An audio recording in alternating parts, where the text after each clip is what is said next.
Rob Reiner's son has finally told the truth, and it's more shocking than you can imagine. In this video, we'll delve into the details, uncover previously unknown secrets, and explore why this story has shaken both Hollywood and the public. If you want to follow the whole story and not miss the most honest analysis, subscribe to the channel and turn on notifications now. You won't want to miss any important details.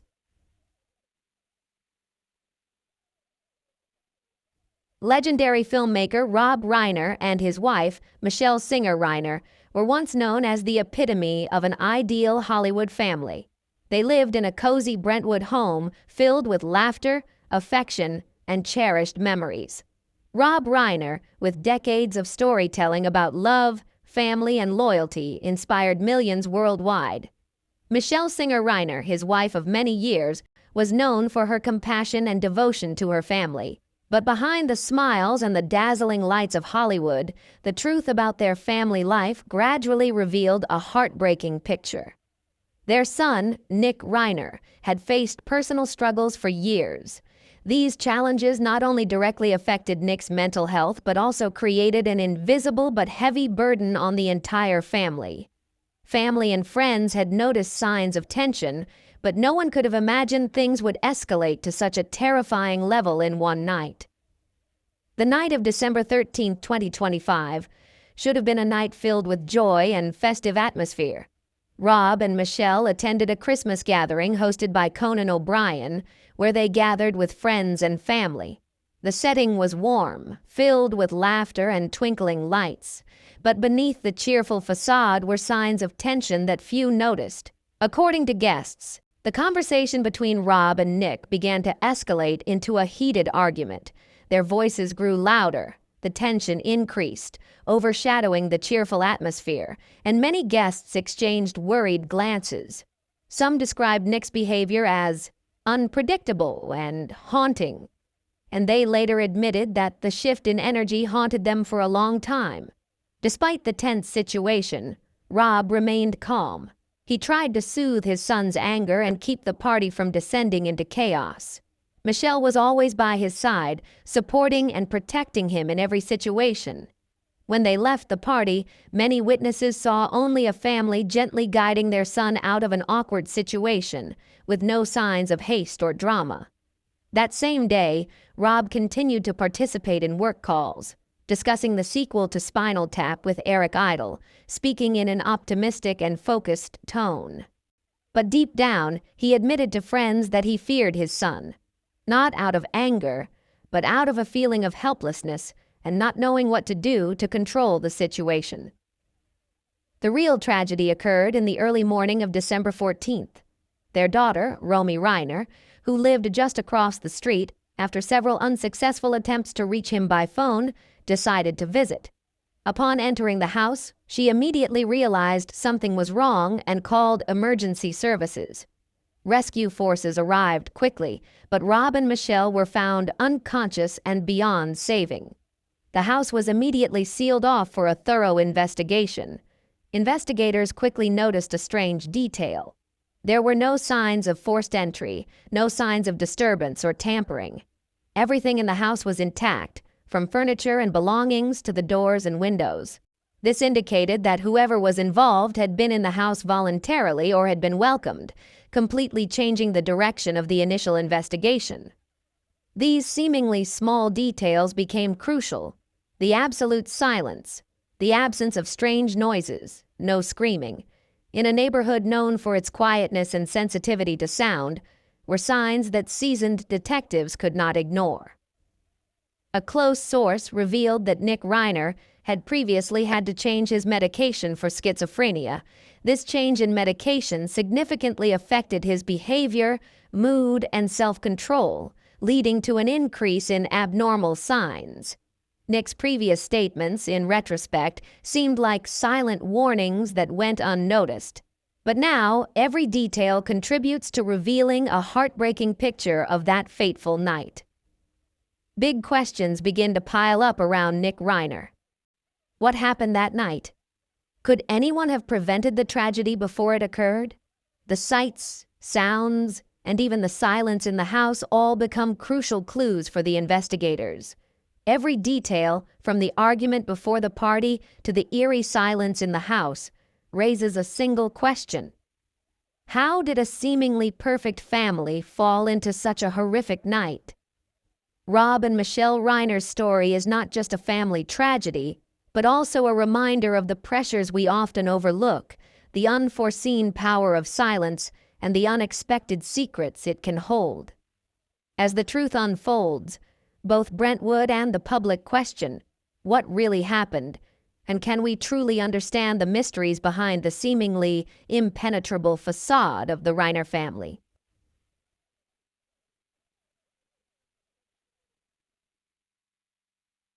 According to sources, immediately after the tragic night in Brentwood, Nick Reiner left his family home around 4 a.m. on December 14th. His journey in the following hours began at the Pierside Hotel in Santa Monica, where he checked in completely calmly. Hotel staff told police that there were no signs of anything unusual about his behavior. No trembling hands, no tension, no confusion, clear and coherent speech, and he appeared to be in complete control. This very calmness further puzzled investigators, as it was in stark contrast to what had happened inside the house just hours earlier. After leaving the hotel, investigators searched the room and found some crucial evidence directly linked to the events in Brentwood. This discovery placed Nick in the correct position within the investigation's timeline, even though his stay at the hotel lasted only a few hours. Shortly afterward, Nick continued his swift disappearances, moving as if unwilling to linger, and this behavior was observed throughout the day, creating a mysterious chain of clues. At the end of the day, surveillance cameras captured Nick at a gas station near the intersection of Exposition Boulevard and Vermont Avenue. The video showed him entering, buying a drink, paying, and walking out calmly, unhurried, unconcerned, almost indifferent to everything around him. This image seemed to completely contradict what was happening in the investigation, prompting authorities to carefully consider his motives and mental state. Around 9:15 p.m., police tracked Nick near Exhibition Park, just steps from the University of Southern California campus. A carefully planned arrest operation was launched, with flashing lights and a presence of multiple patrol cars. Nick did not resist, complied with instructions, and was peacefully apprehended. This image once again underscores the contrast between the outwardly calm demeanor and the tragic events unfolding inside the house in the early morning. Meanwhile, forensic teams meticulously examined the Brentwood home. With no cameras inside or clear timestamps, experts relied entirely on physical evidence and forensic science to determine the sequence of events. They focused on physical indicators, identifying marks, and the elasticity of artifacts to estimate the time of the events. The results determined that Rob and Michelle Reiner likely died in the early morning of December 14th, nearly 12 hours before they were discovered. Investigators also noted several anomalies surrounding the events. The house was quiet, there were no signs of forced entry, belongings remained in their original positions, and Nick's death was swift but controlled. This sequence of events suggests that every action was carried out by someone familiar with the surroundings, creating a haunting picture. Information from medical sources also indicates that Nick Reiner's mental health had deteriorated recently. New medications used to regulate his mental state appear to have had a negative impact, increasing behavioral erratic behavior. Experts say mood swings from depression to mania, along with acute psychotic episodes, made behavioral control extremely difficult and revealed a gap in the mental health care system. Overall, the sequence of events from leaving Brentwood to the Santa Monica Hotel, the gas stations, and finally his arrest that same evening shows a contradictory yet clearly defined pattern of behavior. The outwardly calm demeanor, set against the backdrop of the heartbreaking events unfolding inside the house, has led investigators and the public to repeatedly question what really happened and who is responsible for this tragedy. With physical evidence and forensic analysis, Nick Reiner was formally charged with 2 counts of first-degree murder, each against a separate victim, his parents. This is the most serious charge under California law, applicable to cases involving intentional and potentially premeditated acts. Aggravating factors, including the involvement of multiple victims, elevated the case to the highest level of severity, directly impacting the trial process and future sentencing. This case is not only a family tragedy, but also reflects serious challenges related to mental health, social responsibility, and the healthcare system.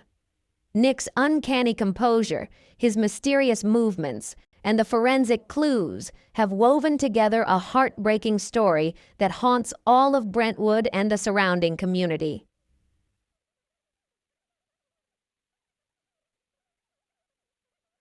By the following morning, the consequences were clear, and investigators had no choice but to reconstruct the entire sequence of events based on the remaining physical evidence in the house. The quiet space of Brentwood had now become a crime scene where every small detail could reveal the truth. Forensic experts quickly swung into action, examining every room, every nook and cranny, from bloodstains and fingerprints to surrounding objects. Each discovery was carefully documented and analyzed from a scientific perspective, aiming to accurately recreate the sequence of events that unfolded on that fateful night. The forensic data showed that the incident was not a spontaneous act. The actions were carried out continuously, step by step, with clear calculations and a certain degree of repetition, creating a complex behavioral pattern. Experts emphasized that from these patterns, they could deduce the intentions, motives, and level of planning of the perpetrator. Thanks to these detailed analyses, the complete picture of what happened inside the quiet house gradually unfolded, layer by layer, revealing the horror hidden beneath the seemingly normal exterior. Based on the investigation results and forensic report, Nick Reiner was officially charged with 2 counts of first-degree murder, each corresponding to a single victim, his parents. Under California law, this is the most serious charge, applying to premeditated and intentional acts. Furthermore, prosecutors added aggravating circumstances involving multiple victims, elevating the case to the maximum severity level, directly impacting the trial process and potential punishment. If convicted, Nick could face life imprisonment without parole or other severe penalties, depending on the court's decision. The Los Angeles County District Attorney's Office asserted that this was one of the most serious cases they had ever handled, emphasizing the importance of forensic evidence, which played a crucial role in reconstructing the entire sequence of events. Investigators reconstructed the events of that fateful night. A late-night confrontation, the unusual silence in the house, the unsettling movements recorded in reports, and the physical signs reflecting escalating tension, from cracks and marks on the floor to moved objects. Everything was meticulously prepared and arranged to become crucial evidence in court. Every piece of data, from documents to physical objects, was analyzed in detail to ensure each piece of evidence could be presented to the court as accurately and convincingly as possible. On the morning of December 17, 2025, Nick Reiner made his first court appearance in Los Angeles. The atmosphere inside the courtroom was so tense and serious that it seemed every breath, every step was being recorded. Silence enveloped the room, broken only by the rustling of papers or the footsteps of court officials. The trial marked a crucial turning point. From a private family tragedy, the case had become a public legal battle, where every gesture, word, and piece of evidence would be meticulously scrutinized. The courtroom was heavily controlled. There were no cameras, no live broadcasts, and only a small group of reporters, lawyers, and court officials were allowed to witness. When Nick entered, escorted by deputy sheriffs and led to the defense table, the entire room fell into a heavy silence. Every step, every glance of his held profound meaning, reflecting the seriousness and brutality of the case. This appearance not only marked the beginning of the legal process, but also transformed Brentwood's silent mystery into a public legal drama, where every action, every word, every piece of evidence would be scrutinized and analyzed meticulously. The entire legal community, the media, and the public focused their attention on the trial's developments, while the haunting question remained: what really happened on that fateful night? The details gathered by investigators and forensic experts were only the tip of the iceberg, and all eyes were on Nick Reiner, who now faced the most serious accusations of his life. This heavy, tense, and predictable atmosphere marked the beginning of a legal phase that both the family and the public knew would be protracted, unpredictable, and challenging.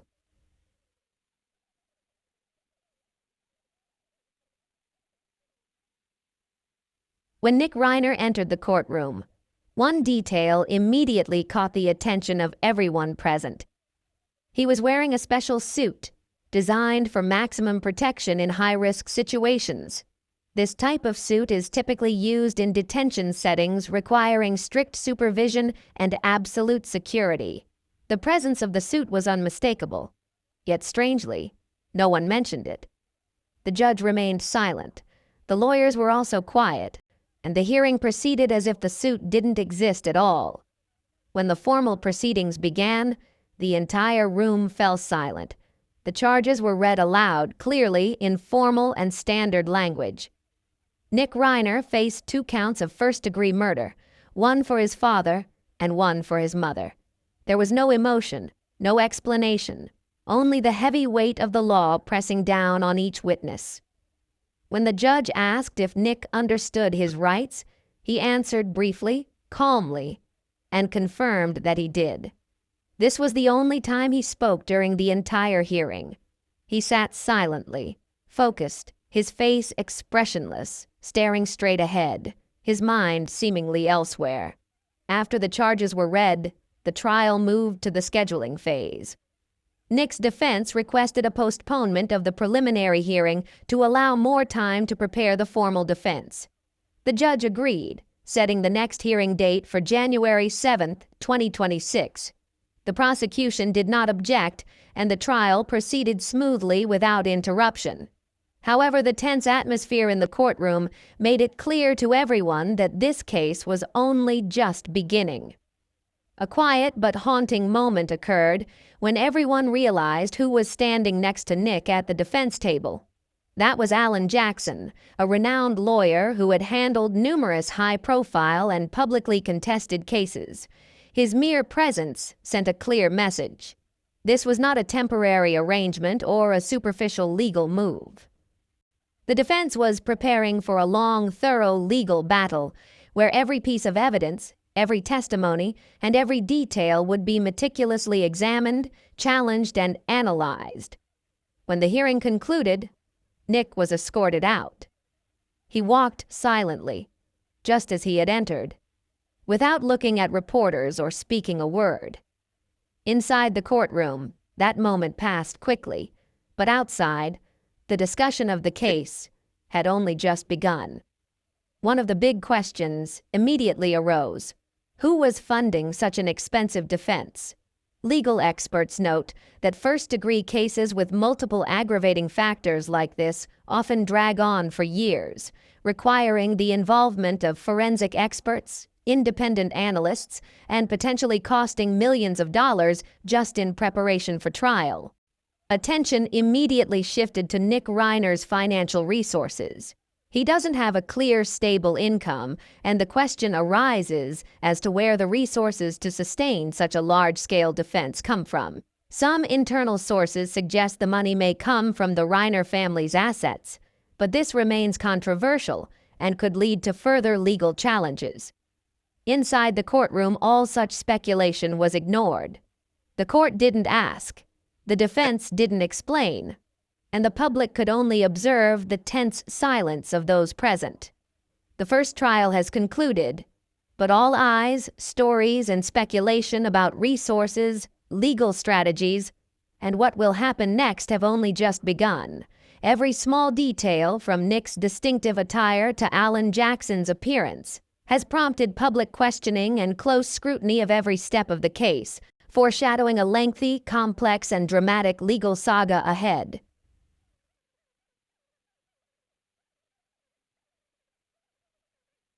But outside the courtroom, the debate quickly escalated.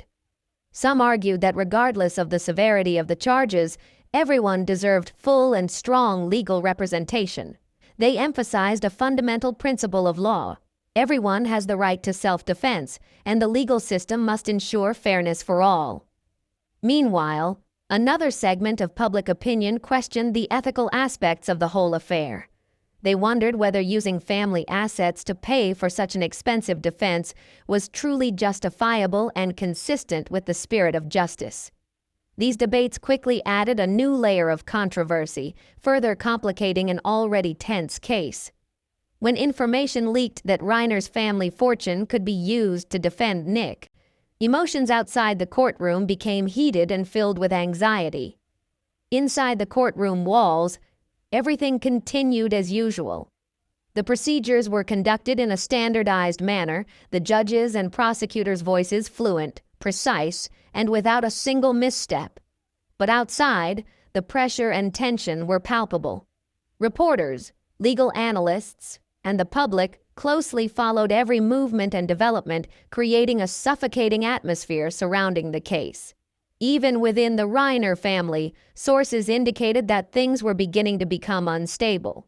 Some relatives were not only focused on punishment, but also worried about whether Nick would receive adequate mental health care alongside the legal process. These issues now transcended the law and evidence, raising difficult questions about family responsibility, transparency, and the true nature of justice. However, no official statement publicly confirmed these concerns, and all information remained from internal sources. The prosecution maintained its firm stance. Prosecutors emphasized that the available evidence fully supported the first-degree murder charge, while also affirming the severity of the case. In their view, Nick's actions following the tragic events fully met the legal criteria for the most serious crime. Because the case involved multiple victims and aggravating circumstances, the scope of punishment was strictly limited. If convicted, Nick Reiner would face only two possibilities: life imprisonment without parole or the death penalty. There were no mitigating circumstances or alternatives. This was the strictest legal framework California could apply. While the courtroom remained silent, the case continued to unfold behind the scenes. Detectives meticulously analyzed every detail, lawyers reviewed legal strategies, and previously undisclosed information quietly circulated within close circles. All involved understood that the next phase would be far more tense and complex. Then all attention gradually shifted to Nick. He couldn't remain silent any longer. Some of his past statements began to resurface and suddenly became more impactful than ever. One of the most shocking revelations was Nick's assessment of his relationship with his father, Rob Reiner. He admitted that he had never truly felt close to his father, and that distance had shaped how he perceived himself within the family. According to Nick, he often felt like an outsider in his own home. While others experienced closeness, love, and warmth in their family relationships, he struggled to find his place. Rob Reiner, according to most sources, was a devoted father, always present for his children, involved in sports, daily activities, and creative hobbies. He also had close relationships with his other children, creating lasting memories and connections. However, Nick's memories of his youth are far more complex. He struggled with substance abuse from ages 15 to 19, undergoing treatment at various rehabilitation centers. These experiences shaped his rebellious and angry personality, leading him to seek identity amidst the chaos. Nick admits that this period was difficult, and he felt a lack of direction, passion, and a sense of self. These personal experiences and contrasting perspectives created an emotional distance from his parents. He emphasizes that this wasn't neglect, but rather how feelings of isolation, inner pressure, and past experiences impacted family relationships.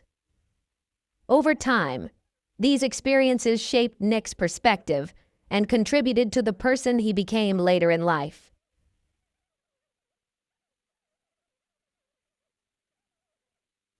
Conversely, Rob Reiner strived to be the kind of father any child would want.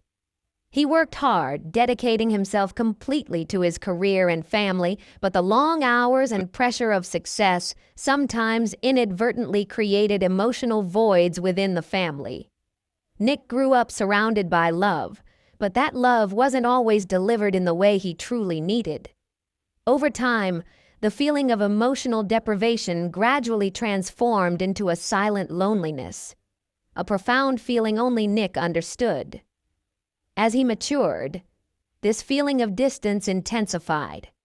Nick began to withdraw, seeking solace elsewhere, places that seemed freer and less controlled. This search led him down dangerous paths. His initial experiments with drugs gradually turned into serious dependence. By age 15, Nick had to enter a rehabilitation center, a heartbreaking but necessary milestone.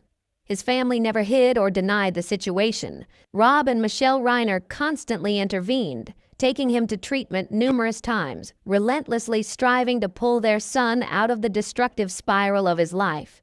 Nick later admitted that the substances he used were powerful and destructive, causing him to struggle to maintain stability for years. His journey followed a painful pattern.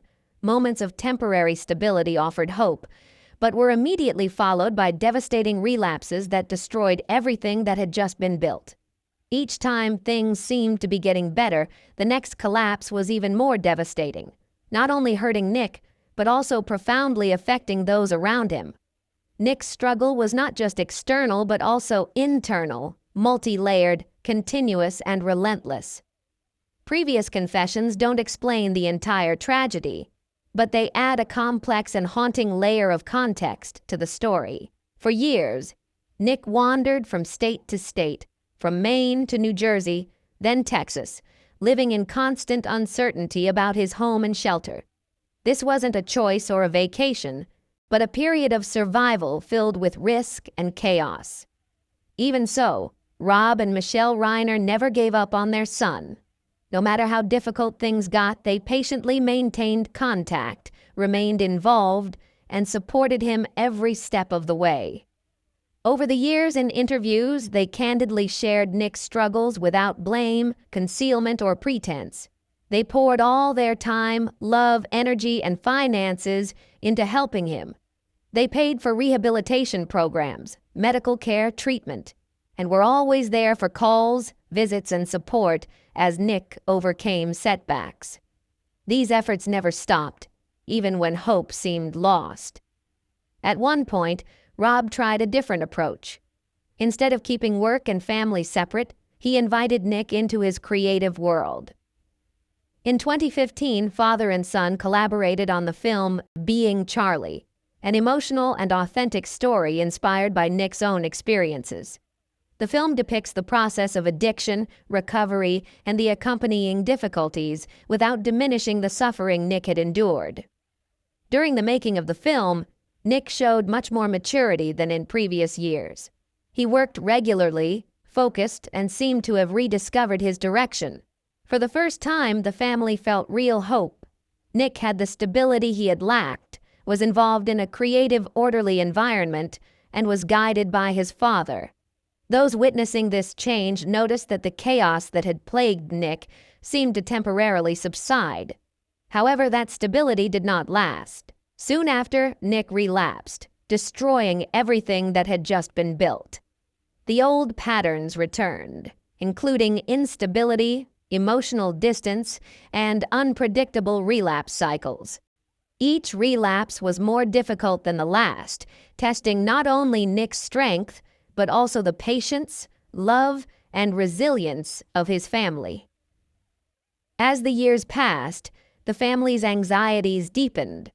The relapse cycles accelerated and became increasingly difficult to manage. What had previously seemed manageable with patience and support now became unpredictable. But no matter how bad things got, Rob and Michelle remained by their son's side, continuing to provide the love, guidance, and support he needed. That love couldn't erase the fear, and for the Reiner family, that fear became very real. They were not only worried about Nick's recovery, but also secretly concerned for their own safety. The emotional distance Nick had described with his father never truly healed, and that wound only added layers of pain to their relationship. Love intertwined with guilt, hope, and disappointment. A lifetime of effort that sometimes yielded unfulfilled results. This is a story about family, about the relentless struggle to save a person, even when reality is sometimes cruel and unpredictable.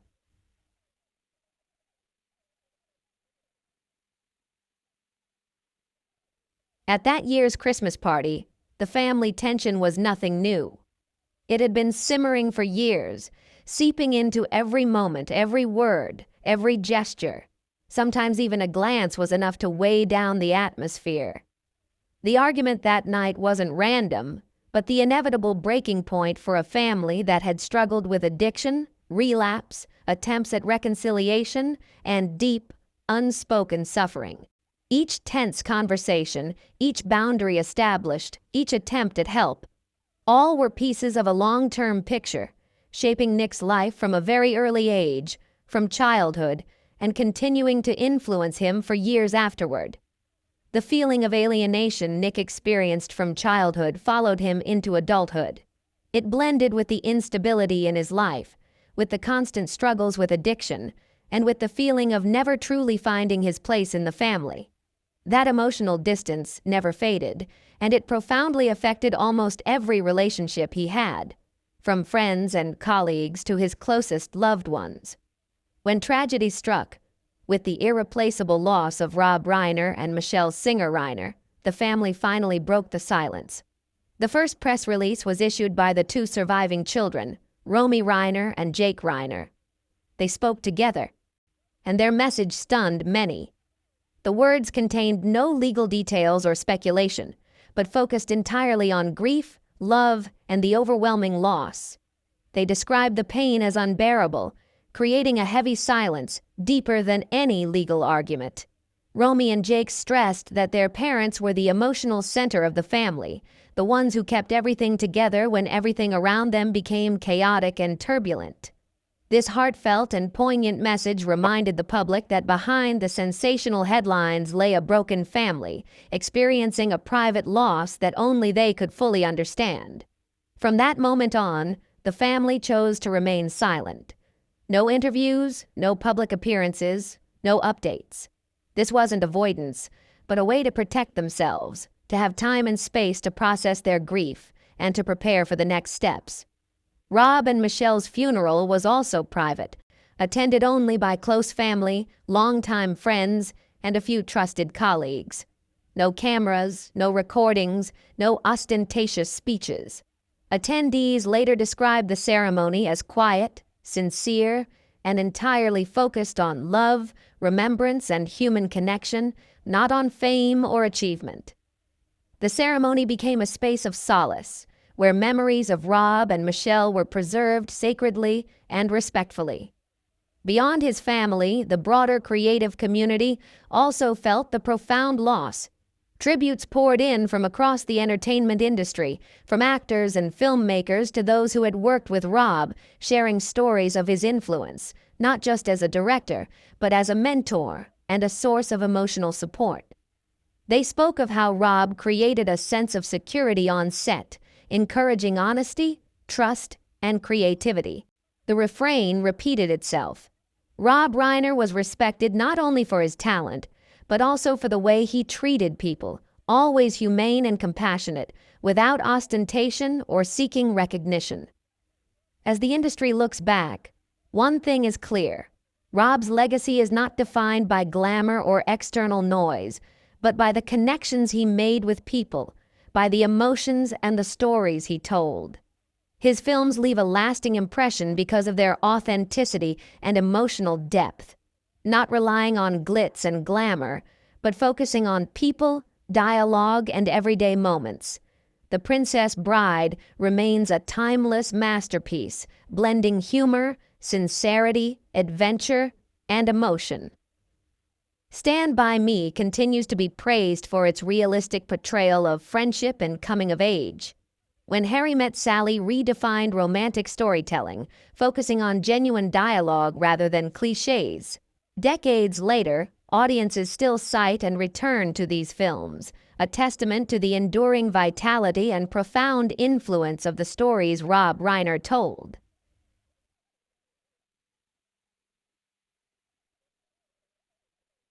Ultimately, Rob Reiner's legacy lies not in the number of projects he undertook, but in the lives he touched, the stories he helped tell, and the quiet way he reminded people that sometimes the simplest moments are the most important.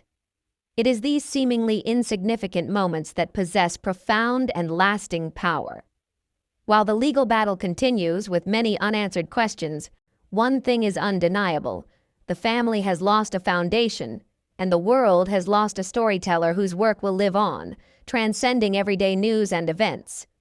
Rob Reiner will be remembered not only for his outstanding achievements, but also for his unwavering dedication to detail. He was always punctual, meticulously prepared, trusted his actors, and kept the film's focus on people and genuine emotions, rather than relying on sensational scenes or artificial glamour.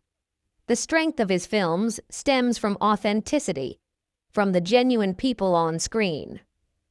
Alongside her husband's illustrious career, Michelle Singer Reiner is also remembered with equal respect.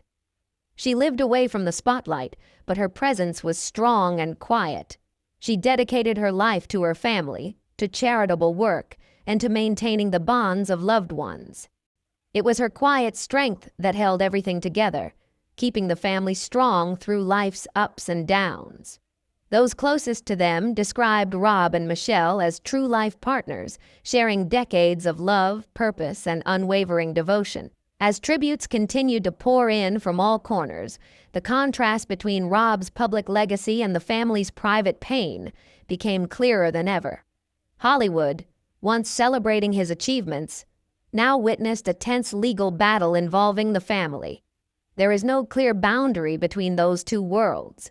Legacy and tragedy, joy and sorrow, they are intricately intertwined.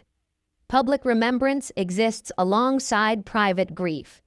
While the entertainment industry shares warm memories and heartfelt tributes, the Reiner family remains immersed in profound loss. Legal proceedings continue. Quiet memorials remind us that behind every headline, every court filing, are real people: parents, spouses, friends, people who shaped countless lives. The absence of Rob and Michelle resonates in the industry, in their communities, and in the hearts of those who loved them. Cameras pan away, courtroom lights dim, but the loss remains, heavy and painful. So now the question is, what will you do?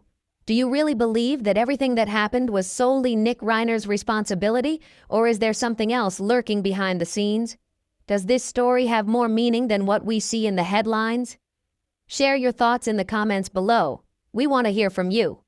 And if this story has captivated you, don't forget to like, share, and subscribe to the channel for more in-depth analyses of celebrities and the most shocking stories. Click the notification bell to not miss any new content. Continue watching the next video on your screen to discover more details and dramatic stories about celebrities that you won't want to miss. Yesterday, a newly released video quickly captured public attention. In the footage, obtained by the New York Post, Nick Reiner appears calmly walking on the sidewalk near his parents' house, just hours before the murders occurred. There was no chaos, no sign of haste, just a man walking slowly, a bag slung over his left shoulder, surprisingly calm. The video doesn't record any unusual speech or action, but it is precisely this normality that has led many to question the situation. Let's revisit the first video. Not to draw conclusions, but to better understand what was recorded in those final hours, before everything changed forever.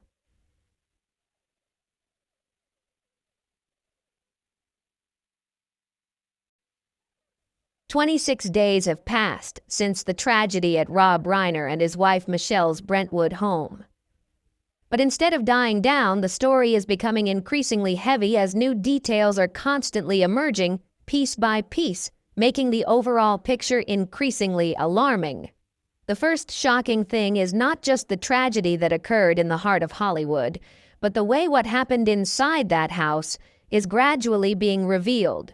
Preliminary forensic reports have now helped investigators narrow down a crucial time frame. And this is what has shocked the public. Officials say what happened wasn't a sudden or random moment, but appears to be the result of simmering tensions that had been building up beneath the surface. According to some sources, that night may have started much earlier than many people thought. Nick was reportedly seen at a Conan O'Brien Christmas event. Some attendees later recalled that he exhibited unpredictable behavior, not angry, not out of control, even appearing quite normal.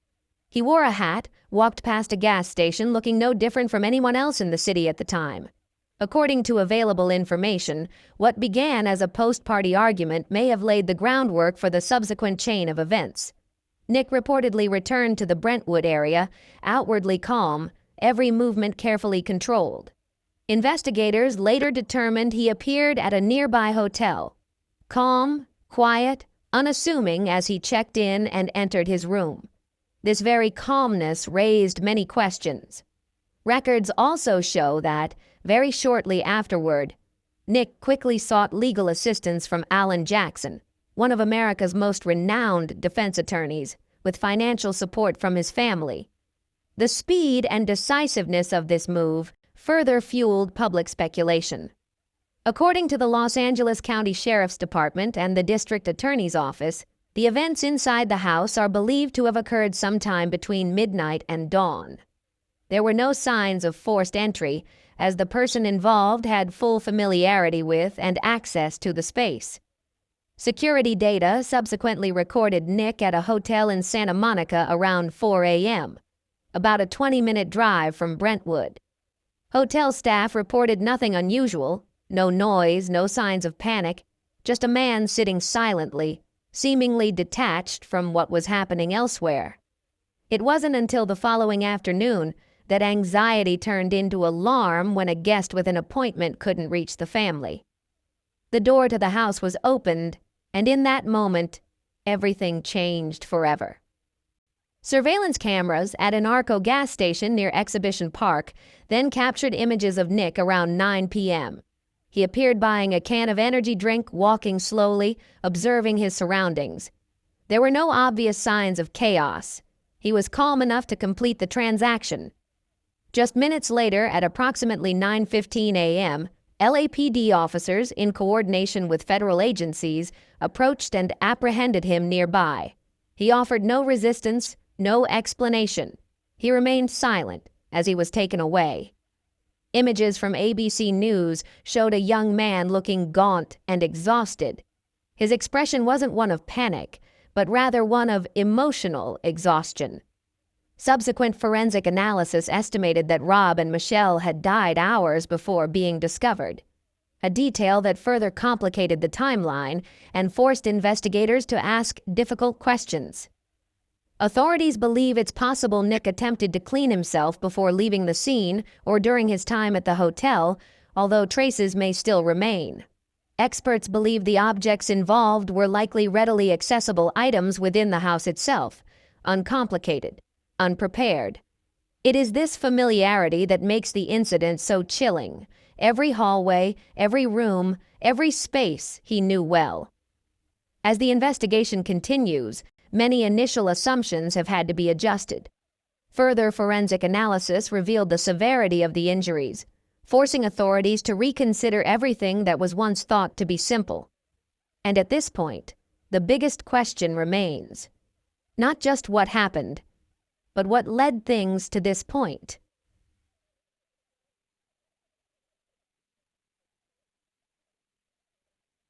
The reality of the incident is far more complex and disturbing than commonly imagined. Professor Joseph Scott Morgan, a respected forensic expert, pointed out that repeated injuries are often indicative of deliberate behavior, not a momentary emotional outburst. According to him, such situations require close proximity, a high degree of control, and sustained effort over a certain period. Forensic experts also emphasize that when multiple types of injuries appear simultaneously, it usually suggests a prolonged event, not a fleeting mistake. This isn't something that happens in seconds. It unfolds in stages. From a scientific perspective, they assert that scenes like these are vastly different from the images depicted in films. They require strength, coordination, and continuous contact, significantly increasing the severity. Investigators describe the events as a more methodical rather than chaotic sequence of actions. Every detail seemed to point toward intent, not impulse. Another factor that particularly concerned many stemmed from initial reports suggesting the couple might have been resting when the incident began. If that's accurate, it suggests those involved were well aware of each other's daily routines, personal space, and most vulnerable points in the home. According to experts, actions occurring at such close proximity reflect a complete invasion of personal space. It wasn't distant, it wasn't random. It was personal, controlled, and deliberate. Later, another video was released, capturing the moment Nick surrendered on a Los Angeles street as authorities approached. The footage wasn't easy to see, but it was sufficient to show that he didn't resist arrest. According to law enforcement, the arrest was voluntary and non-confrontational. Each new piece of evidence seemed to reinforce one fact. The suspect had deep familiarity with the house, had the right to enter and exit, and could move around unnoticed. This detail quickly narrowed the scope of the investigation, and from there, attention shifted to the subsequent developments after the incident. Reports indicated that Nick had used family inheritance funds to secure legal representation. This information immediately caused a public uproar. A series of questions arose overnight. How large would the defense costs be, and where did the money actually come from? According to public records, Nick did not have a significant independent financial background. His work was mainly tied to small, family-related projects, making the financial issue a focal point of attention. Nick's lawyer was Alan Jackson, one of the most renowned defense attorneys in America. He was known for taking on the most complex and difficult cases, and his reputation alone came with a hefty price tag. In previous cases, legal fees could reach tens of millions of dollars. That figure, for many of his followers, had become symbolic of the clash between privilege and tragedy. Under increasing media pressure, reporters questioned Alan Jackson directly outside the courthouse. However, his responses were brief and cautious. He refused to reveal who was paying the legal fees. This silence only fueled further speculation in the public. A crucial update emerged on December 18, 2025, when multiple sources close to the family revealed that the legal fees were reportedly being paid from the Reiner family's estate, estimated at around $200 million. According to these sources, the decision stemmed from the belief of the surviving family members that pursuing a mental health-related defense might be the most humane path in the current circumstances, and also what Rob and Michelle may have wished for their son. Under California law, any individual convicted in such a case is not entitled to benefit from the victim's estate. This legal reality now overshadows the entire case, as further proceedings continue and the story remains closely watched.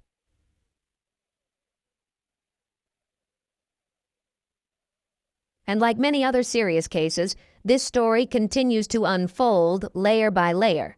Each new detail revealed seems to raise more questions rather than providing clear answers. The flow of information doesn't follow a straight line but branches and overlaps, forcing the public to follow every minute development. In a released video, police can be seen approaching the scene in a controlled manner. At that time, the accused is not clearly visible in the frame, only seen in the back of the vehicle. Notably, the officers are not in the high-pressure posture usually seen in situations involving resistance or a weapon threat. They appear calm, outnumber the arrested man, and the process of subduing him proceeds without any signs of chaos. Simultaneously, legal questions begin to arise. The law does not prohibit relatives or estate administrators from using family funds to pay for legal expenses before a final verdict is reached. However, according to legal analyst Sean Weisbart, while technically legal during the litigation phase, this remains controversial and carries significant legal risks. Some experts suggest that the estate management may proactively refuse such payments to avoid public backlash or future disputes. To date, neither the family nor the court has officially confirmed the source of the funds for the defense. This information gap leaves the public still grappling with unanswered questions. Loyalty, justice, and morality are clashing in real time, and it seems no one is ready or able to provide a definitive answer. The next turning point came when Nick Reiner first appeared in court. He faced 2 felony first-degree charges with aggravating circumstances involving multiple victims. The moment Nick entered the courtroom, the seriousness of the case became undeniable. He was escorted in his standard blue prison uniform, an image that clearly showed the boundary between his past life and his current legal reality. Standing beside Nick was his lawyer, Alan Jackson, as many had predicted, calm, focused, and completely in control. The hearing was strictly controlled, with no live video recording allowed, further increasing public attention and curiosity. At the hearing, Jackson requested a postponement of the formal proceedings to give his client more time to decide on his next course of action. The judge granted the request, scheduling the next hearing for January. During that time, Nick remained in custody at the Los Angeles County Jail. This was also a rare occasion for the public to hear Nick's voice directly during a brief exchange with the judge. When asked if he would waive his right to an expedited trial to allow the postponement, his response was low, even, and almost emotionless. "Yes, Your Honor." No explanation, no expression of emotion, just a brief answer echoing in the silent room. The hearing ended quickly, leaving behind a heavy feeling that this was only the beginning. Now, all eyes were on January 7th, a milestone that could shape what would happen next for the family, the justice system, and the entire public watching this case closely. However, before that day arrived, investigators were turning back to examine a less noticed but equally disturbing aspect. Behind the story of privilege, fame, and prominent names lay a long, complex, and painful personal process, an internal struggle believed to have silently plagued Nick for a considerable period.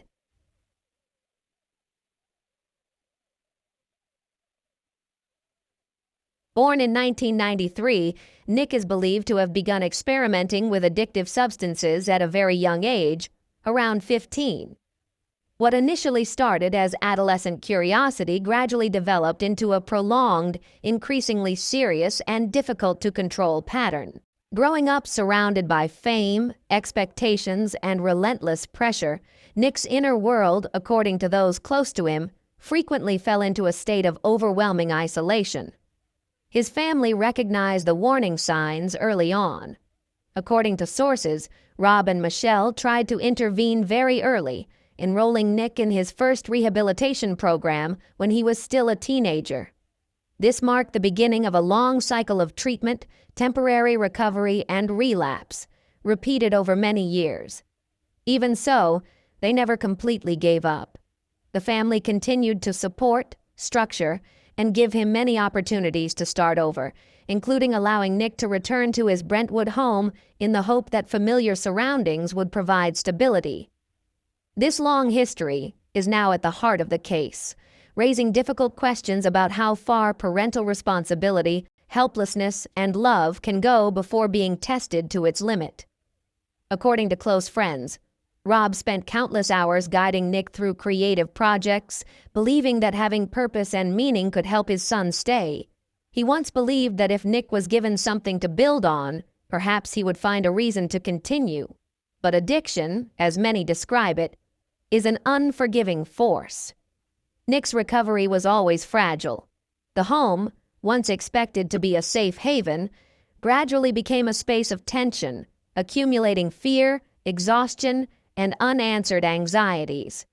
Rob once said that being a parent means never giving up on your children, no matter the circumstances. Those familiar with the family believe he truly lived up to that belief. However, in this case, that devotion ultimately ended in an unimaginable loss, with the very son he had protected for years becoming the center of the case. When Rob and Michelle reportedly took stricter measures in setting boundaries, Nick chose to leave. He wandered from place to place, from Maine, New Jersey to Texas, seeking freedom but falling into a deeper spiral of instability. That period was later described as the darkest time of his life, isolated, constantly in danger, surviving more by luck than by clear direction. His family could only watch from afar, powerless to bring him back. Then there was a brief moment of hope. In 2015, at the age of 22, Nick had remained sane long enough to work with his father on the film project Being Charlie, a work that reflected the very difficulties he was facing. That project brought about a reconnection between father and son. For a time, things seemed to be turning around. Trust was being rebuilt, and redemption seemed within reach. However, in 2018, everything fell apart again. Nick relapsed severely, his condition worsening. During this period, he reportedly caused significant damage to his parents' property in an outburst described as chaotic and furious. The family was forced to make a difficult decision, to bring him back to treatment, hoping it would be the necessary turning point. In 2020, they allowed Nick to return to Brentwood, determined to keep him close, supervise him, and ensure his safety. But according to those close to him, that hope quickly faded. Nick's behavior became increasingly unpredictable, and those around his family grew increasingly worried about his mental state in the months leading up to the incident. Now, that entire complex history is at the heart of a legal battle. Many are questioning whether his long-standing addiction played a role in Nick's defense strategy. His lawyer, Alan Jackson, is known for building arguments around mental state and behavioral control.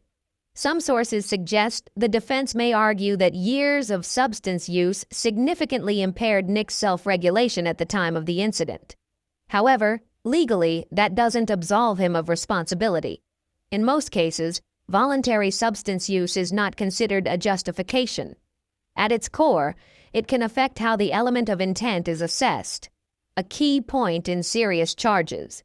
The prosecution, conversely, emphasizes prior conflicts and actions that appear intentional as evidence of awareness and control. If the actions show preparation rather than disorder, the defense argument becomes much more challenging. Ultimately, the upcoming trial will face the most difficult question. Where does the line lie between addiction and personal responsibility? In serious cases like this, history, psychology, and intent can never be simply separated.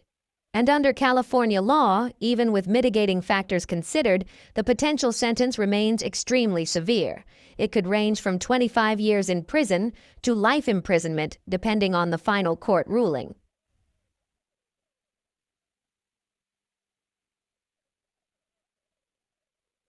To date, authorities have stated that there is no evidence to suggest that self-defense or accident led to this tragedy.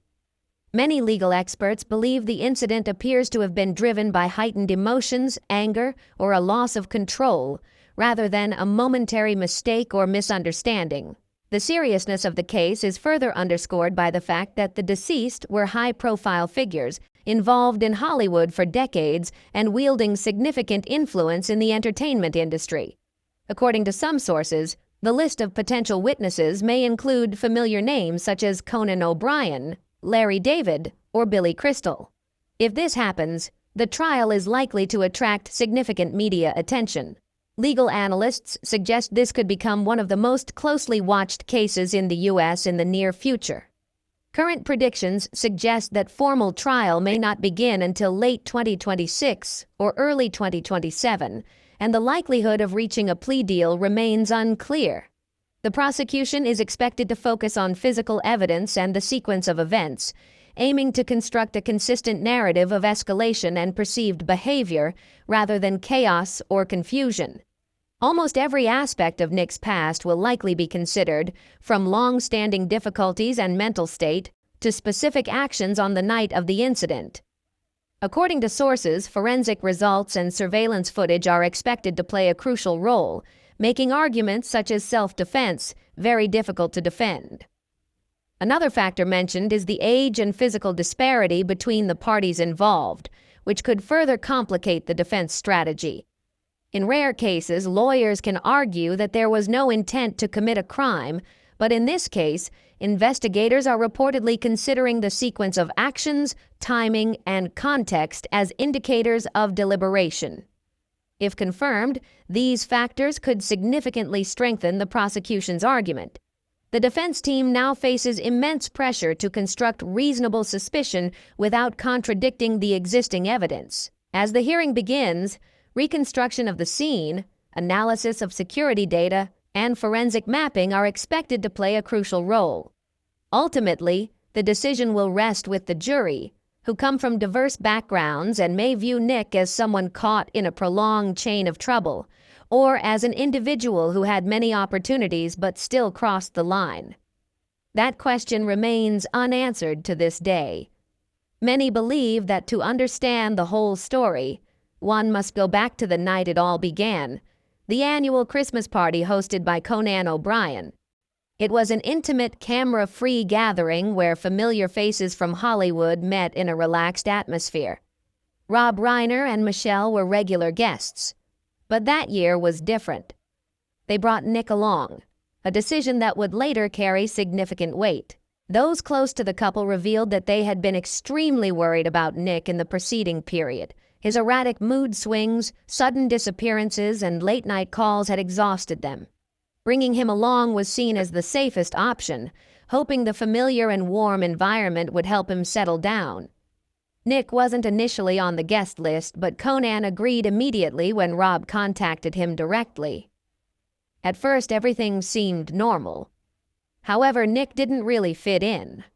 While the guests chatted and laughed, he often stood at the edge of the room, his eyes constantly scanning the surroundings. Some attendees sensed the unsettling atmosphere, though no one voiced it. Nick's questions were considered abrupt and awkward. Most responded politely and then made their way out, as tension gradually spread throughout the room. There were moments described as particularly uncomfortable, when Nick stood too close to others or stared silently. At one point, after a brief interaction that noticeably dampened the atmosphere, he abruptly left the party. The initial cheerfulness quickly vanished, replaced by a pervasive sense of unease among the groups of guests. Although the party continued, many acknowledged that the house never truly regained its familiar rhythm that night.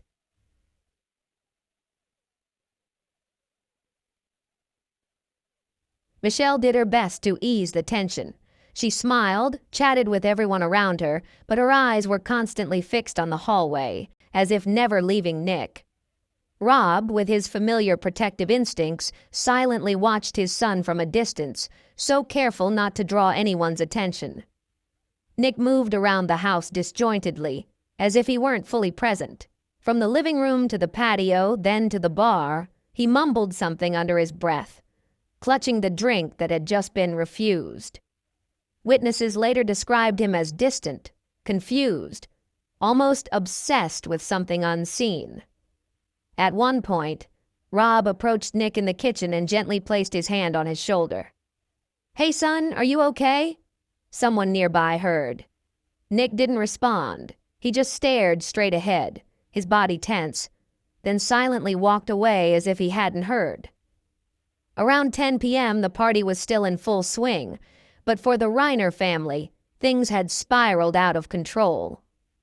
Michelle quietly told a close friend she wanted to leave because Nick wasn't feeling well. Several guests, including Larry David, noticed Rob and Michelle standing a short distance apart, whispering to each other, clearly trying to decide on their next move. Tension was building. Not enough to drown out the music, but noticeable enough for those around them to feel. A source later revealed that Nick had accused his parents of speaking ill of him behind his back. His voice became sharp, his back turned to them. Rob tried to reassure them, gently suggesting they all leave and go home.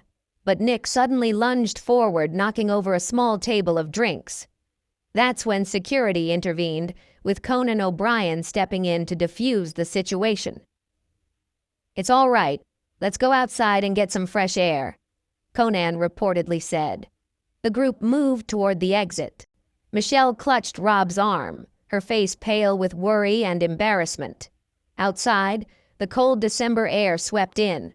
Rob led Nick toward the car, speaking calmly, trying to persuade him with reason. Michelle recoiled a few steps, clearly shocked. Witnesses said Nick's hands trembled as he paced back and forth near the entrance. Arguments broke out in disjointed, tense bursts until Nick yelled something incomprehensible and slammed the car door shut.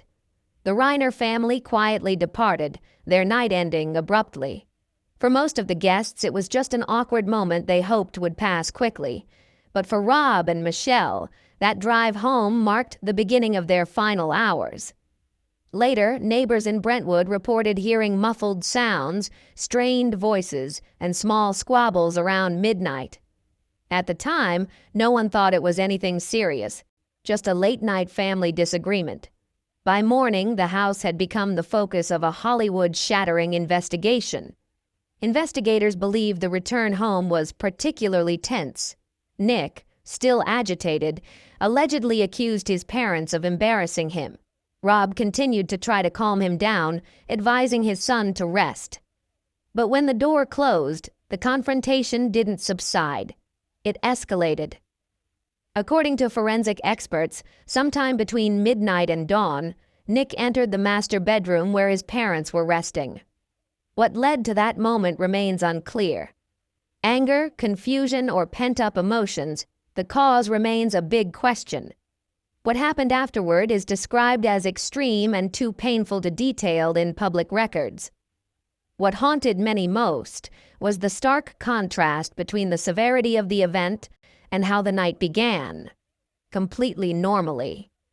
Friends recounted that Rob and Michelle had cautiously hoped for Nick's progress. They believed recent therapy and medication were helping him. Rob had even talked about a new creative project the two of them could work on together, something constructive, foundational, and giving Nick a new purpose.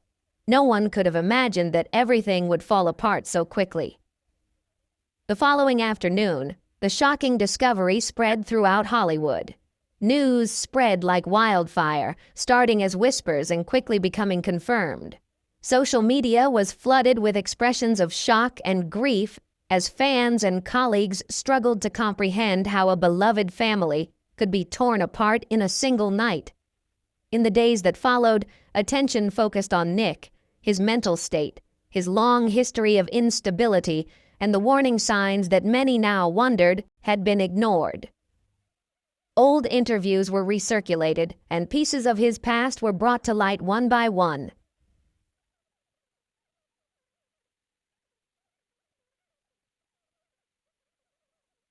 Nick once said, "I feel like I was born into the spotlight even though I never wanted it." That statement at this moment resonates with a painful weight. As investigators continue to piece together the case, things are becoming increasingly clear with alarming clarity. Surveillance footage, forensic evidence, and witness testimonies are all being scrutinized. The timeline is becoming more coherent. Nick's erratic behavior from the beginning of the evening, the arguments, the sudden departure, and the subsequent movements. When all of it is put together, the overall picture begins to fall into place. However, the more evidence that emerges, the more profound questions arise. Questions about responsibility, boundaries, and how far a family's love can last before it breaks. Psychologists consulted by numerous media outlets have described this as a perfect storm. Years of instability, pent-up emotions, unresolved traumas colliding with current pressures. The entertainment industry is also forced to confront an uncomfortable reflection. Some insiders admit they had noticed Nick's behavior over the years, at events, on set, in social relationships, but dismissed it as a familiar Hollywood quirk. Now, no one can ignore it anymore. As the trial date approaches, more and more accounts emerge. Producers who worked with Rob express shock and grief. Actors speak of an unbelievable loss. Friends of Michelle, who was always remembered for her warmth and stability, are still struggling to accept the reality. A close friend whispered that it was Michelle's unwavering belief that everything would be all right that made this tragedy so unbearable. Even Conan O'Brien, who rarely speaks about his personal life, issued a brief statement expressing his grief and disbelief, saying his thoughts were with the Reiner family and all those affected. Nearly a year later, the case continues to dominate headlines. Each new court filing, each new development, ignites debates about mental health, privilege, and responsibility. It sounds like a movie script, but for those involved, it's a painful reality that cannot be avoided. For friends and fans, the memory of that December night, which should have been sparkling with joy, has been forever altered. What should have been a warm gathering became the beginning of one of Hollywood's most haunting chapters, a reminder that fame and success cannot protect anyone from inner turmoil. Long before things completely fell apart, Rob sensed the downward spiral. He pulled Nick aside, near a quiet hallway. His voice was firm, but full of emotion. The argument quickly escalated, enough to make nearby guests stop talking. Rob tried to pull his son back, urging him to calm down and regain his composure. "You need to get yourself together," he said, his words now echoing hauntingly. Michelle stood close by, caught between her husband and son, sometimes softly pleading, sometimes unmistakably anxious. She begged Rob to calm down, begged Nick to slow down, breathe, and listen. But Nick seemed to hear nothing. His voice was harsh, sharp, and something dark flickered in his eyes. In just a few minutes, the confrontation was undeniable. The warmth of the party vanished, replaced by an unsettling feeling. Rob and Michelle were forced to make a difficult choice: leave. They said their farewells hastily, their smiles strained, their faces pale with anxiety, and headed toward the door. Michelle paused for a brief moment, glancing back at Nick, the son she had defended and forgiven time and again. One guest later recounted that look as a silent message. "We love you, but we can't go on like this anymore." Nick remained behind, standing alone at the back of the room, his face blank. The air around him was heavy and suffocating. Some guests whispered that something was terribly wrong. Others quietly kept their distance, hoping the tension would soon subside.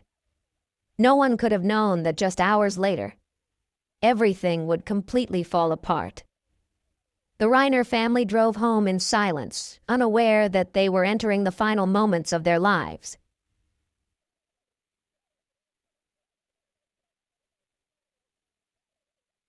It was their last journey together.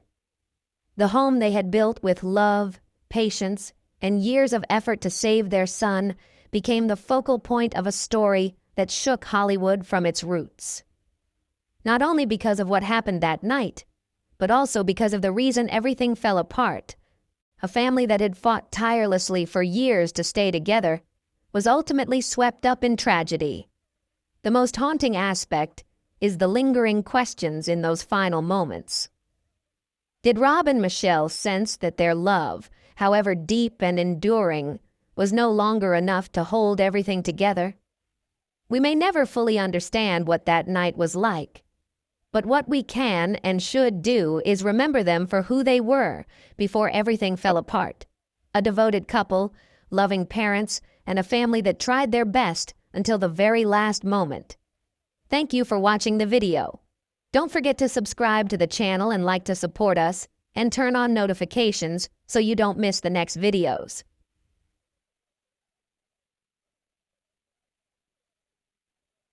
Reiner's death certificate is causing a stir after being unusually sealed, and the big question is, why was this decision made? In today's video, we'll delve into the latest developments, exploring the reasons behind the restricted access to this document and the emerging information surrounding the possibility that Nick Reiner may have been deemed incompetent at the time of the incident.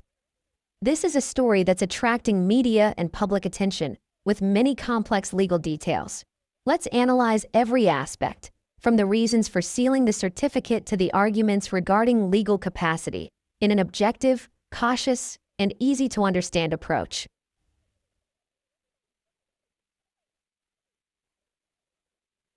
This week in Los Angeles, all eyes are on a highly controversial case, the upcoming trial of Nick Reiner. He is accused of involvement in the deaths of celebrity couple Rob Reiner and Michelle Reiner, and the story is shocking the public. But beyond the main case, there are new legal developments that are attracting just as much attention, particularly the sealing of Reiner's death records, a rare move in cases that are usually closely watched, and the possibility that Nick Reiner may be deemed incompetent to stand trial. According to available information, the Los Angeles Police Department has decided to seal the death reports related to the case to protect the investigation and prevent the leakage of crucial information before the trial.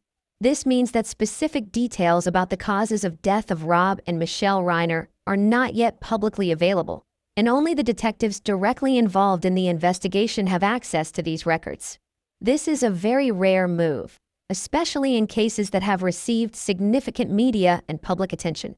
Many people are questioning the reasons for sealing the case files and its impact on the defendant's right to a fair trial.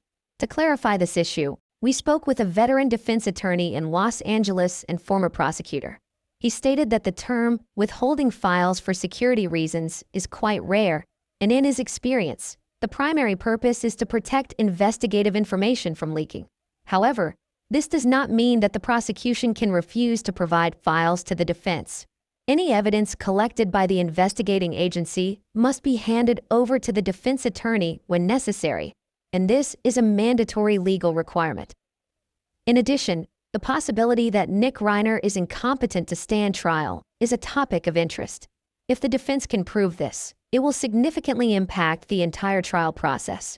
This is a complex legal strategy, and the upcoming trial will be an opportunity for lawyers to discuss in detail the defendant's mental capacity and cognitive abilities throughout the trial.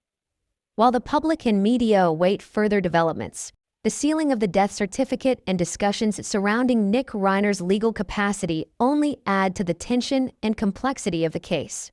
The upcoming trial promises to reveal many important details, allowing us to better understand how the legal system handles sensitive situations involving famous individuals and complex circumstances. With this information, we are witnessing a case that is both shocking and a testament to how the legal system and investigative protections operate, especially when involving famous individuals and sensitive situations.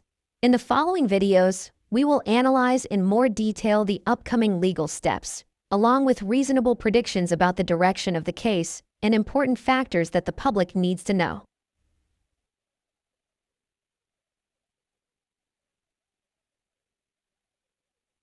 It has been about 3 weeks since the alleged murder occurred. Normally, after such a serious case, investigative agencies would quickly begin completing the case file and related reports, including the homicide register, which stores all police investigation reports, autopsy results, and other important records. In normal circumstances, this process could take several months, depending on the complexity of the case and the administrative procedures that need to be followed. But this case was anything but normal, and that made things slower. One understandable reason is the recent holidays.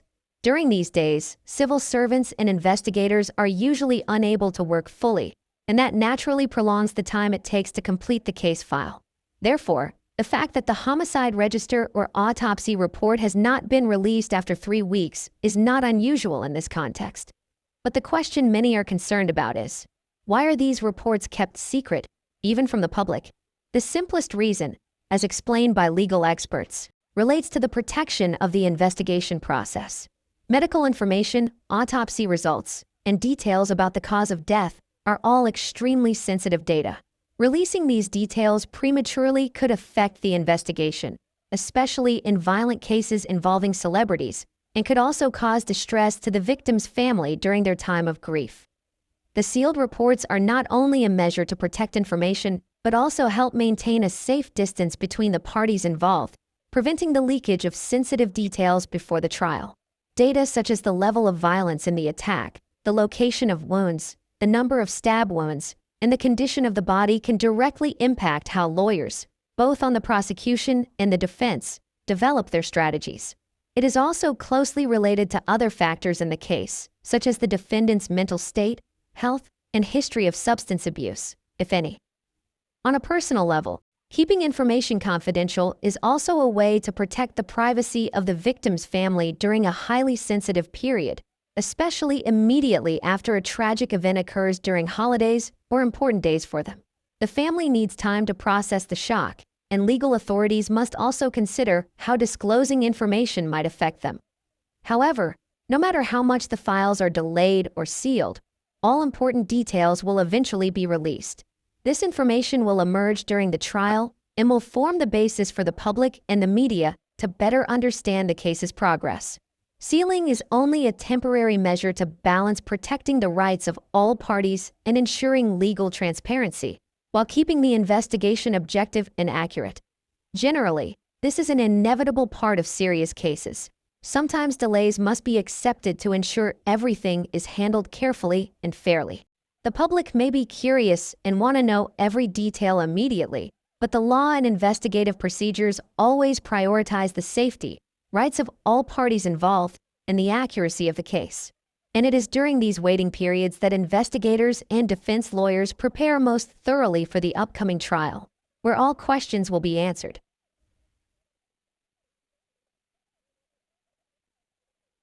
At the upcoming preliminary hearing, much crucial information will be revealed to the public for the first time. This is an open trial, like most other hearings in the justice system, where the press and the public have the right to observe. And based on what is happening, it is clear that the case involving Reiner is very close to a crucial stage. One of the most frequently discussed, yet still very vague, elements is the brutality of the attack. We know there were multiple stab wounds, but how many, where they occurred, under what circumstances, and most importantly, what that reveals about the perpetrator's mental state at the time, has yet to be fully disclosed. And the question is, does that level of brutality really matter? The answer is yes, and it is very important for both sides.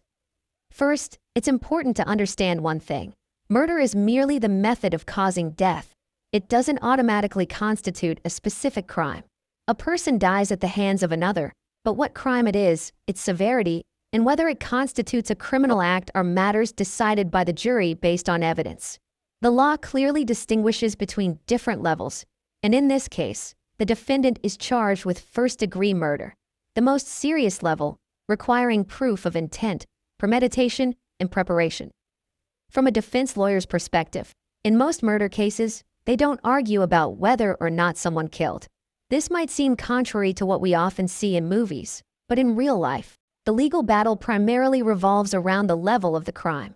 Lowering the level means reducing the punishment. First-degree murder can result in sentences ranging from 25 years to life imprisonment, while a reduction to a lesser charge may only result in a fixed-term prison sentence. To achieve this, the concept of momentary rage becomes extremely important. According to traditional legal theory, this is a state where a person reacts impulsively, without time to think or consider the consequences. A classic example is a husband catching his wife cheating and acting on the spot. No plan, no prior calculation, just an explosive emotional reflex. However, momentary rage doesn't only stem from such specific situations. It can also arise from a tense confrontation where emotions spiral out of control and the person involved simply reacts without rational thought. Therefore, details about the method of committing the crime, especially the use of a knife, become crucial. Murder with a knife is not a simple act. It requires immense physical strength and takes a long enough time for a person to have a chance to stop, reconsider, or retreat. The knife is slippery with blood, the attacker is often injured in the hand, and the entire process is direct, chaotic, and extremely tense. From the prosecution's perspective, they might argue that this prolonged nature demonstrates a deliberate intent to continue the violent act. They might argue that the defendant had numerous opportunities to stop, but did not. The anger did not subside but continued, even transforming into punishment or revenge. Conversely, the defense might offer a completely different interpretation. They might argue that the level of brutality is not a sign of calculation, but rather a manifestation of a complete loss of control. They might argue that mental health issues and substance addiction eroded the defendant's self-control, causing the behavior to become chaotic, extreme, and beyond normal reason. Therefore, the level of violence in this case is not just a shocking detail, but central to the entire upcoming legal battle. It could be used to demonstrate cold-blooded intent, or conversely, to demonstrate a complete breakdown of psychological control. And it's important to emphasize one thing. Killing two people with a knife is an act requiring immense physical exertion. This wasn't the work of a professionally trained assassin. It was a brutal, chaotic, and emotionally charged act. That's what makes this case so particularly complex, and why the upcoming preliminary hearing is expected to reveal details that could completely change how the public perceives the case.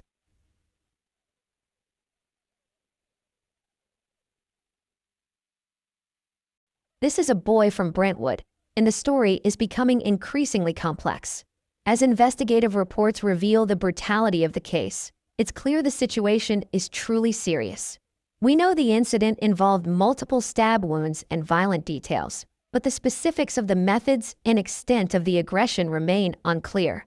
These factors will be central to the upcoming legal battle, and it's crucial that both the prosecution and the defense confront these horrific facts.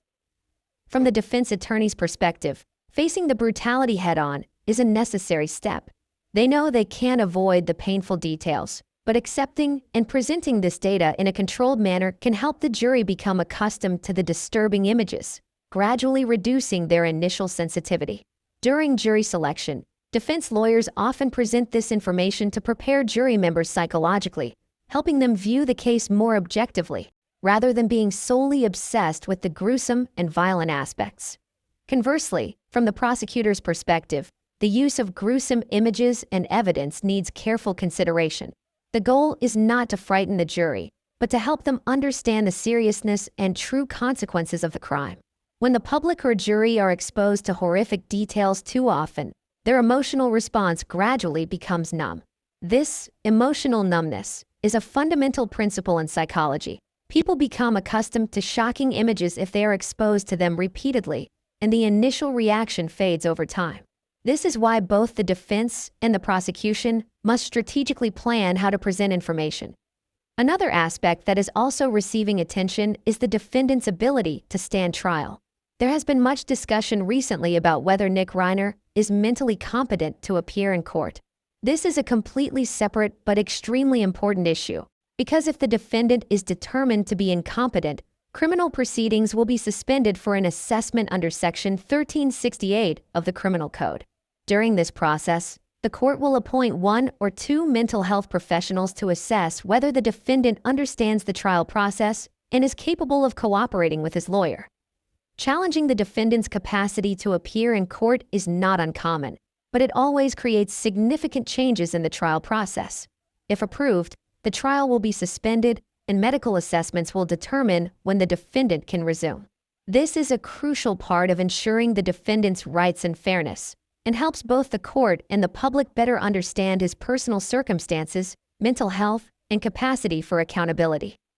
All of these factors, the brutality of the act, the emotional response of the jury, and the defendant's capacity to testify, will be central to the preliminary hearing. And clearly, this is not an easy case to handle. It requires sensitivity, careful consideration, and strategy from both sides. The upcoming trial promises to reveal many crucial details, not only about what happened, but also about how the law and human psychology interact in the most extreme situations.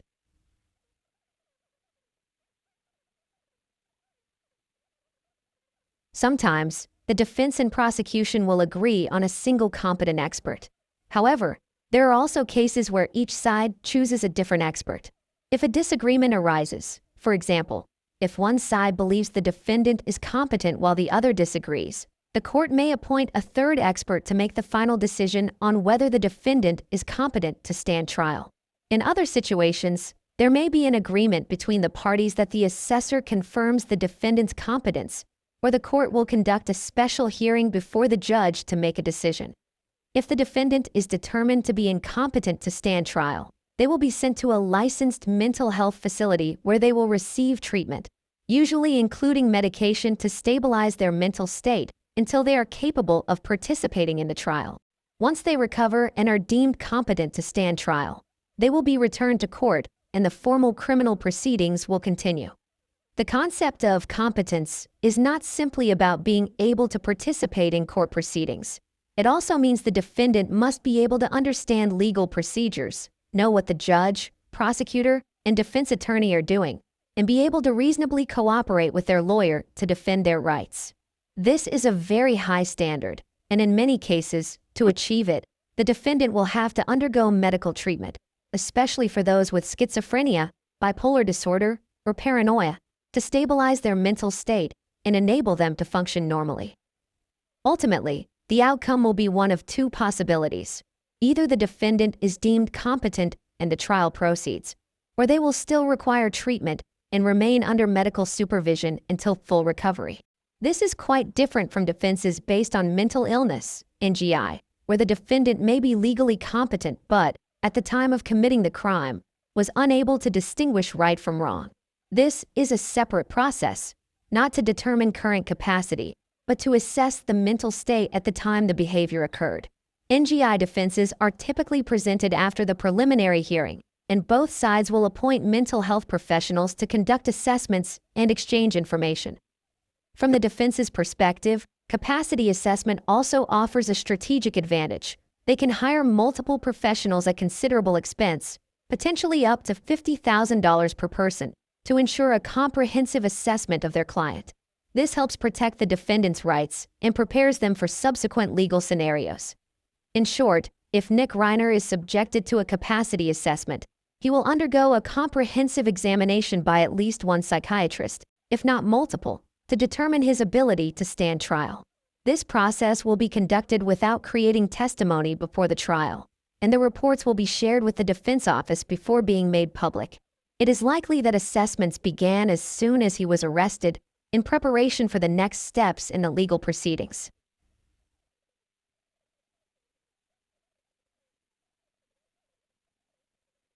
Sometimes, in complex cases, the defense and prosecution may agree on a single psychiatric expert.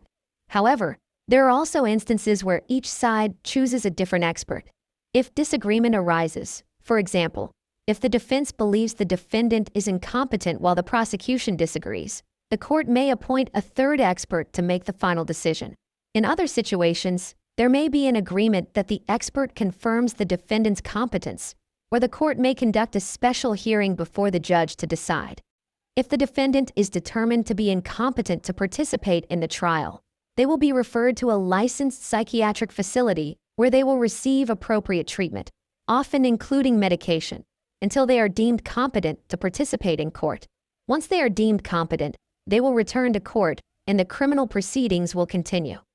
The concept of competence is not just about participating in court proceedings, but also includes the ability to understand legal procedures, recognize what the judge, prosecutor, and defense attorney are doing, and effectively cooperate with lawyers to defend one's rights.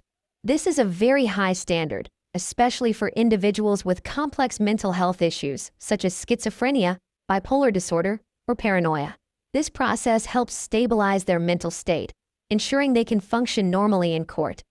When assessing competence, defense lawyers may hire multiple experts at high costs, potentially up to $50,000 each, to ensure a comprehensive assessment of their client. This is a strategy to protect their rights and prepare for subsequent legal steps. This process usually takes place immediately after the defendant is arrested, and the report is shared with the defense office before being made public. In practice, this process also aims to ensure the defendant's safety. Psychiatric facilities are not prisons, but neither are they comfortable environments. They require constant supervision and medical care.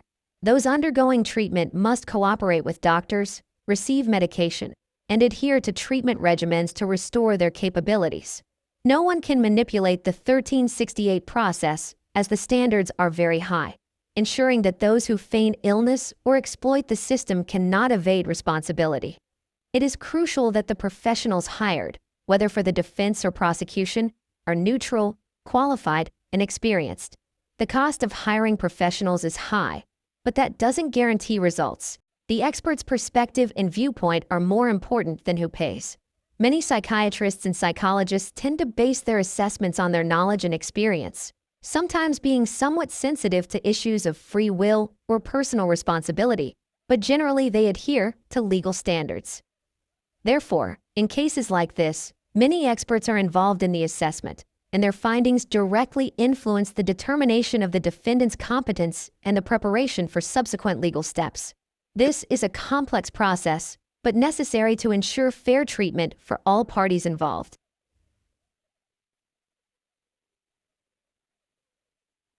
Assuming, given all the known issues in his past, Nick Reiner had a very professional career, even considered a true athlete. This means that for many years, he may have been in contact with psychiatrists, psychologists, and various therapists, and may have even been in and out of addiction treatment centers multiple times. The question is, can the prosecution summon all those who directly treated him as witnesses, or are there certain legal limitations? Because if the defense seeks to invite new experts to assess his current condition from the prosecution's perspective, the most logical approach is to hear the opinions of those who have been involved in his long-term monitoring and treatment, those who truly understand his psychological development over the years, not just a few recent assessments. This is a crucial point because defense experts, if truly qualified and reputable, need full access to the entire medical, psychological, and addiction history spanning decades. If you put yourself in the prosecutor's position, the first question would certainly be, have these experts reviewed the entire file? Have they read old psychological reports or spoken with those who directly treated them previously? If not, what basis do they have for claiming their assessment is comprehensive and reliable? An expert opinion is only truly valuable when it is built on a foundation of complete and continuous information, not fragmented pieces. In this context, the arraignment trial scheduled for this week is also attracting a great deal of attention. Many are questioning what we can expect, especially since Nick Reiner did not appear on camera at the most recent hearing. Typically, in a standard criminal case, the arraignment hearing is merely the initial procedure, where the defendant formally appears before the court with their lawyer, hears the indictment read, is informed of their rights, and makes an initial plea, usually a plea of not guilty. This entire process sometimes only takes a few minutes. However, in this case, the procedure is likely to be longer. The court may allocate additional time before formally recording the plea to ensure all legal factors and the defendant's condition are carefully considered. When it comes to the plea, at this stage, it is highly likely to remain a plea of not guilty as per standard procedure. A plea concerning mental incapacity or lack of capacity at the time of the crime usually occurs later, after preliminary hearings and in-depth assessments. If the defense wishes to raise concerns about the defendant's capacity to participate in the proceedings, they can certainly express their doubts from the outset. However, whether this is actually done at the arraignment hearing depends heavily on the legal strategy and style of the defense attorney. Some attorneys keep their statements to a minimum, merely completing the necessary formalities, while others may offer a brief statement to shape public opinion and protect their client's interests. Regardless of the approach, the arraignment hearing is essentially just the beginning. Most of the crucial developments, from arguments about competence and legal responsibility to defense strategies, will only truly emerge in later stages of the proceedings.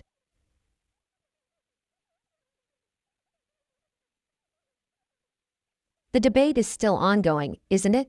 Because right now, everything surrounding this case is being debated relentlessly. We're talking about a famous director we all know, whose memories are tied to classic films. I remember the first time I saw When Harry Met Sally, and I'm sure many people know the lines from that film by heart. He left a deep mark on our imaginations and souls, a truly creative mind, with remarkable achievements. But, to put it mildly, the current situation is completely different. When someone is accused of murdering both their mother and father, and simultaneously accused of murdering a much-loved couple, it's clear that this story needs to be viewed more comprehensively. One of the main concerns is how to present a contrasting perspective, that this is a life tragedy linked to the defendant's addiction and mental health issues. On the opposing side, there's another perspective. It's the story of a wealthy young man from Brentwood who repeatedly broke the law and ultimately took the lives of two people. This presents a challenge for any defense strategy: how to balance emotionally charged information with legal responsibility. This isn't unfamiliar. We've seen similar cases where court proceedings are closely watched and every action is scrutinized. As the event unfolds, the lighting, the setting, and the courtroom layout all influence how the public perceives the event. A well-organized, well-lit press conference is vastly different from a lawyer having to move between reporters, carrying files, and surrounded by cameras. The question is, how to convey the defense clearly so that the public understands the defense's perspective without misinterpretation? This is the difficult, but also extremely important, part of the job. Thank you for watching the video. I will continue to update you with the latest news from Los Angeles.